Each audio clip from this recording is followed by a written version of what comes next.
Welcome back to the divine mercy chamber songs. വിശുദ്ധ ഫൗസ്റ്റീനായുടെ ഡയറിയിൽ ദൈവകരുണയുടെ ഛായാചിത്രത്തെക്കുറിച്ചുള്ള സ്തുതിഗീതത്തിൽ വിശുദ്ധ ഫൗസ്റ്റീന ഇങ്ങനെ പറയുകയാണ്: from your heart as from a pure fount flows comfort to a repentant heart and soul. അങ്ങയുടെ തുറക്കപ്പെട്ട തിരുവിലാവിൽ നിന്നും ഒരു നീരുറവയിൽ നിന്നെന്ന പോലെ അനുതാപ വിവശമായ ആത്മാവിലേക്കും ഹൃദയത്തിലേക്കും സാന്ത്വനം ഒഴുകിയിറങ്ങുന്നു. പ്രിയപ്പെട്ടവരെ, ദൈവകരുണയുടെ ഛായാചിത്രത്തിൽ കർത്താവിന്റെ തിരുവിലാവിൽ നിന്നും ചുവന്നതും വെള്ളയുമായ രണ്ട് പ്രകാശരശ്മികൾ ബഹിർഗമിക്കുന്നതായി നാം കാണുകയാണ്.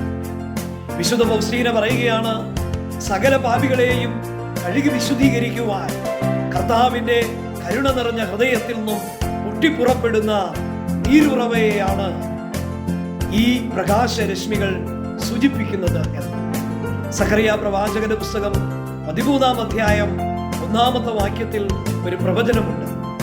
പാപത്തിൽ നിന്നും അശുദ്ധിയിൽ നിന്നും ദാവീദ് ഭവനത്തെയും ജെറുസലേം നിവാസികളെയും കഴുകി വിശുദ്ധീകരിക്കാൻ അന്ന് ഒരു ഉറവ പൊട്ടിപ്പുറപ്പെടും. പ്രിയപ്പെട്ടവരെ, പാപത്തിൽ നിന്നും അശുദ്ധിയിൽ നിന്നും നമ്മെ കഴുകി വിശുദ്ധീകരിക്കുവാൻ കർത്താവിന്റെ തിരുഹൃദയത്തിൽ നിന്നും പൊട്ടിപ്പുറപ്പെടുന്ന ആ നീരുറവയാണ്, ദൈവകരുണയുടെ ഉറവയാണ് ദൈവകരുണയുടെ ഛായാചിത്രം നമുക്ക് കാണിച്ചു തരുന്നത്. അതുകൊണ്ട് പാപത്തിന്റെ പടുകുഴിയിൽ വീട് കിടക്കുന്ന ഒരു വ്യക്തിയാണ് നീയെങ്കിലും ദൈവ പൈതലെ നിരാശപ്പെടണ്ട. നിങ്ങൾ ഒരിക്കലും നിരാശപ്പെടണ്ട. ഈ ദൈവകരുണയുടെ ഛായാചിത്രത്തിന്റെ മുൻപിലേക്ക് പ്രത്യാശയോടെ നീ കടന്നു ചെന്ന് നിൽക്കുക. കർത്താവിന്റെ തിരുഹൃദയത്തിൽ നിന്നും ഒഴുകിയിറങ്ങുന്ന കരുണയുടെ ഉറവ, തിരുവിലാവിൽ നിന്നും ഒഴുകിയിറങ്ങുന്ന തിരുരക്തവും തിരുജലവും നിന്നെ കഴുകി വിശുദ്ധീകരിക്കും. നിനക്കൊരു പുതിയ ഹൃദയം, ഒരു പുതിയ ജീവിതം നിനക്ക് തരും.